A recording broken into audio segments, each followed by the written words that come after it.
আগামীতে আরো বড় আকারে টুর্নামেন্ট চাই, আগামীতে আরো অনেক সেলিব্রিটিরা আসুক, আর্টিস্টরা আসুক, সেটা চাই এবং আবারও জিততে চাই। পাভেল টিমমেট হিসেবে এক কথায় অসাধারণ, আমাদের এভাবেই জেতার কথা ছিল, so we love it.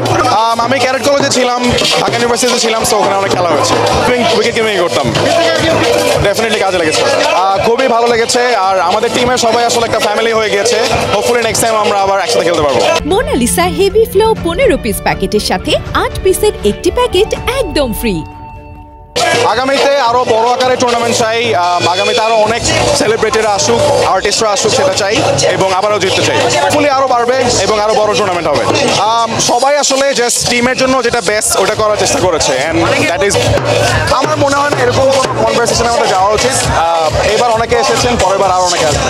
Pavel teammate হিসেবে এক কথায় অসাধারণ, সে হাতে ব্যথা নিয়ে খেলেছে লাস্ট ম্যাচ থেকে, সো ওর খেলা দেখে সেটা বোঝা যায় নাই, আমরা জানি কতগুলো ইনজুরি ছিল, সো এক কথায় খুবই ইন্সপায়ারিং টিমমেট। সিয়াম ভাইও অসাধারণ এফোর্ট দিছে। সিয়াম ভাই একটা নায়ক হিসেবে যে খেলেছে এমন না, উনি একটা পিওর টিমমেট হিসেবে খেলেছেন, that's how the team became A team.